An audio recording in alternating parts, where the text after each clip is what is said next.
저는 정말 자주 받는 질문이 있어요. 애들은 그러면 3개 국어 하겠네요? 사실 그 질문에 대한 답은 간단하지 않아요. 자, 그럼 함께 들어보세요. 한국인 아내와 중국인 남편, 그리고 일본에서 살고 있는 저희 아이들이 3개 국어를 하는 건 맞아요. 그런데 중국어는 아니고 영어를 하거든요. 한국어, 일본어, 영어 이렇게 세 가지를 구사하고 있어요. 엄마하고는 한국어를 쓰고 아빠하고는 일본어, 그리고 사립초등학교 이머전 수업을 하고 있기 때문에 영어 반, 한국어 반 수업을 듣고 있어요. 둘째 같은 경우는 제가 일본에서 출산을 했거든요. 그리고 첫째는 한국에서 출산하고 2개월 만에 일본에 돌아왔습니다. 그래서 저는 처음부터 아이들이 한국어를 잘 할 수 있도록 한국어로 이야기하겠다고 육아의 원칙을 딱 하나 세웠는데, 나는 아이들에게 한국어를 가르친다. 그거 하나였어요. 왜냐하면 저는 이제 일본에서 계속 살고 있기 때문에, 그렇지만 한국 가족들하고 우리 아이들이 분리가 되는 게 싫었거든요. 그래서 한국 가족들과 친척들이랑도 잘 지낼 수 있게, 그리고 아이들이 언제든지 한국에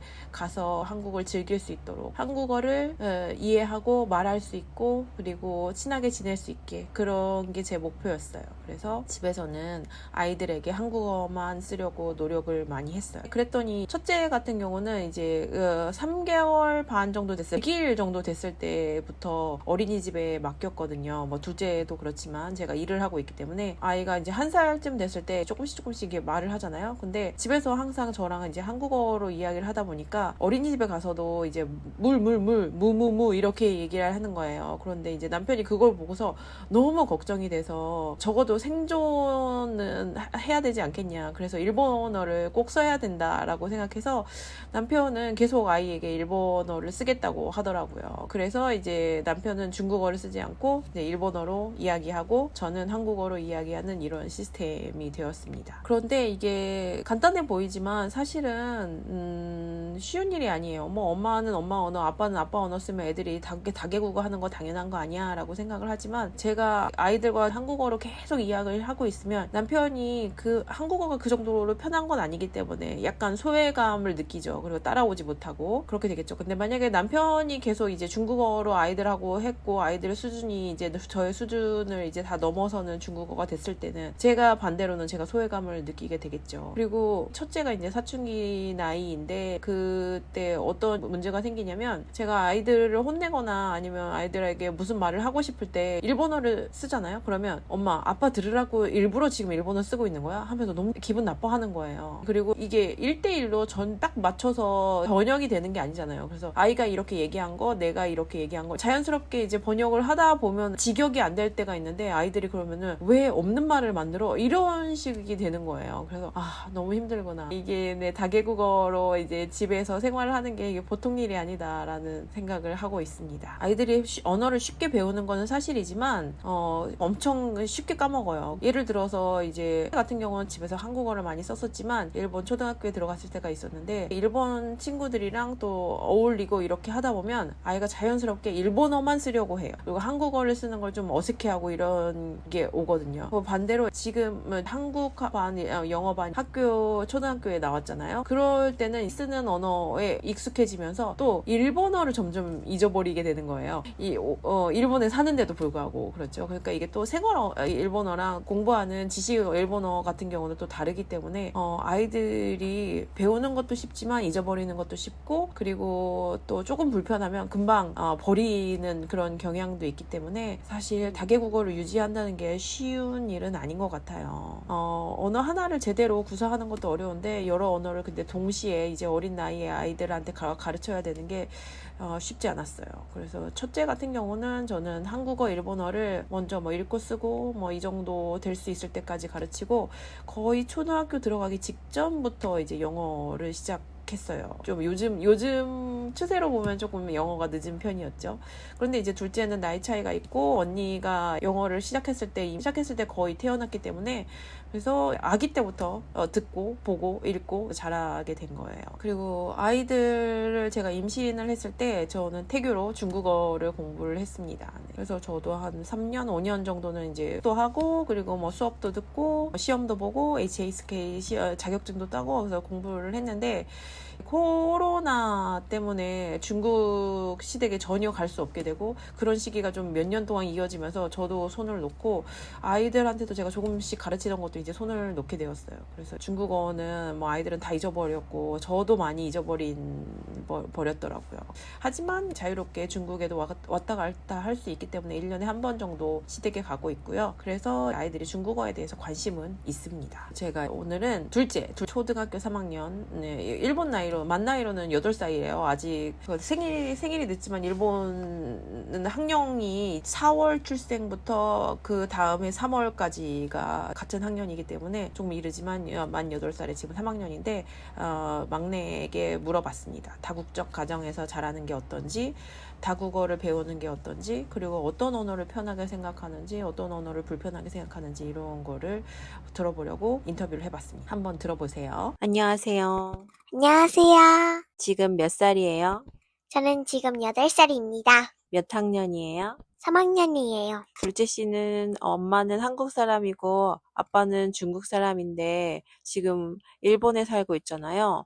그래서 어떤 언어가 제일 편한지 얘기해 줄 수 있어요? 저는 물론 한국 좋지만 일본어도 편리한 것 같아요. 중국어는 어때요? 중국어는 너무 어려워가지고 조금밖에 못해요. 학교에서 영어도 쓰고 있잖아요. 영어는 어때요? 영어는 쉬울 때도 있고 어려울 때도 있긴 있어요. 어떨 때가 어려워요? 약간 긴 단어가 나올 때나 어려운 단어가 많이 나올 때가 있어서 그런 게 어려워요. 머릿속으로 숫자를 세야 될 때 어떤 언어로 세는 것 같아요?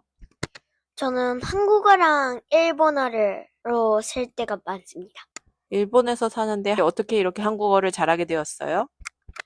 그거는 엄마가 알려주셨기 때문입니다. 엄마랑 한국어로 많이 이야기를 하나요? 네, 당연하죠. 그러면 아빠랑은 어떤 언어로 이야기하나요? 저는 일본어로 얘기합니다. 일본어로 이야기할 때 답답한 적은 없어요? 있을 때도 많죠. 일본어에 어려운 단어도 있고 그러니까. 네. 텔레비전이나 영화 같은 거 볼 때는 어떤 언어로 보십니까? 전 영어요. 한국어나 일본어로는 안 보십니까? 일본어는 볼 때가 조금 있기만 한국어는 한두 번밖에 없어요. 어떤 언어로 보는 게 제일 재미있어요? 저는 영어가 제일 좋은 것 같아요. 그건 왜 그래요? 저는 영어를 많이 배워가지고 영어가 약간 좋은 것 같아서요. 그래서 콘텐츠 같은 거 볼 때는 영어 소리로 듣는 게 좋아요? 네, 친구들이랑 놀 때는 어떤 언어를 사용하세요? 한국어, 일본어 둘을 사용합니다. 일본 친구도 많아요? 네, 왜 일본 친구가 많아요? 제가 유치원 때 일본 친구가 있어서 거기에서 친구들 많이 만들었어요. 지금도 사이좋게 지내요? 네, 친구들이랑 만나면 뭐 해요? 저는 놀이를 하거나 어디 같이 놀러 갈 때가 많아요. 한국 친구랑 일본 친구랑 차이점이 있는 것 같아요? 그렇지는 않은 것 같아요. 둘 다 착하고 나쁜 점은 없어요. 학교 친구들은 일본 사람이 많아요? 한국 사람이 많아요? 그건 좀 어렵네요. 그건 둘 다 많은 것 같아요. 학교 친구들이랑 놀 때는 무슨 언어를 사용하나요? 저는 한국어랑 일본어입니다. 요즘 친구들 사이에서 인기 있는 놀이가 뭐예요? 술래잡기일 것 같아요. 술래잡기 할 때는 한국어로 놀아요? 일본어로 놀아요? 일본어 언어를 쓰고 있어요. 네. 술래잡기는 일본어로 뭐라고 해요? 오니고꼬. 둘째님은 그러면 일본어 썼다가 한국어 썼다가 왔다 갔다 하는 거 불편하지 않아요? 불편할 때도 많아요. 한국, 중국, 일본을 왔다 갔다 하는데 어느 나라가 좋은 것 같아요? 저는 모든 나라 너무 다 좋아요. 한국은 어떤 점이 좋아요? 한국은 놀이방이 있어서 좋아요. 일본은 어떤 점이 좋아요? 일본은 맛있는 게 많아요. 중국은 어떤 점이 좋아요?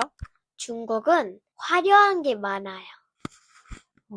중국어는 나중에 배우고 싶어요? 네, 물론이죠. 중국어를 잘하면 뭐가 좋을 것 같아요? 중국 사람이랑 통할 수 있으니까 좋을 것 같아요. 중국 할머니, 할아버지랑 이야기하고 싶어요? 네! 지금은 어떻게 이야기하고 있어요? 할아버지, 할머니 일본어 열심히 외워서 저한테 알려주고 있어서 저 알았어요. 중국 할머니, 할아버지가 일본어로 얘기해 주시고 있어서 그렇게 대화를 하고 있어요? 네! 그러면 앞으로의 꿈은 뭐죠? 저는 우주비행사입니다. 왜 그 꿈을 가지게 되었어요? 우리 엄마가 언젠가는 우주를 보고 싶다고 했어요. 제가 꼭 이루어주고 싶었어요. 그래서. 그러면 엄마에게 보여주고 싶어서 우주 비행사가 되고 싶은 거예요? 본인은 우주에 관심이 있는 거 아니에요? 네, 엄청 많죠. 그리고 가보고 싶은 나라도 네, 그래서 여기저기 가보고 싶은 나라도 많고 우주에도 가보고 싶은 거군요. 네! 자, 그러면 우주 비행사가 되기 위해서는 어떤 준비를 하고 있나요? 과학을 많이 배우고 열심히 공부를 노력하고 선생님 말을 잘 들어야죠. 네, 체력은 자신이 있나요? 저도 잘 자신이 없을 때도 있고 자신이 있을 때가 있어서 저도 잘 모르겠어요. 네, 멀미를 하면 어떻게 하죠? 저는 멀미약을 사서 먹겠죠. 네, 인터뷰에 응해주셔서 감사합니다. 이쪽도 감사합니다. 인터뷰를 해보니까 정말 많은 걸 배웠어요. 제가 항상 생활하고 있는 우리 막내지만 정말 아이들은 순수하고 고정관념 없이 세계를 바라보고 있구나. 오히려 제가 한국, 일본, 중국에 대해서 뭔가 색안경을 끼고 딱 분리해서 생각하고 있었던 게 아닌가라는 깨달음이 있었습니다. 다문화 가정에서 자라는 게 아이들도 쉽지 않고 저도 아이들을 이렇게 양육해 나가는 과정이 항상 도전이고 저도 일이고 그래서 쉽지 않습니다. 하지만 아이들이 이렇게 성장하는 모습을 보면 참 뿌듯해요. 언어는 물론 그 이상의 소중한 가치를 배우고 있다고 생각합니다. 여러분, 오늘도 저희 가족의 이야기를 들어주셔서 감사합니다. 다음에 기회가 있으면 사춘기 큰딸의 이야기도 들어보고 싶은데요. 과연 인터뷰에 응해줄지 모르겠습니다. 여러분도 다문화 과정에서 자라가고 있는 아이들의 경험을 이해해 주셨으면 좋겠습니다. 그럼 다음 영상에서 또 만나 뵙겠습니다. 이 영상이 좋으셨으면 구독과 좋아요, 알림 설정도 부탁드립니다. 한중일 라이프 나나였습니다.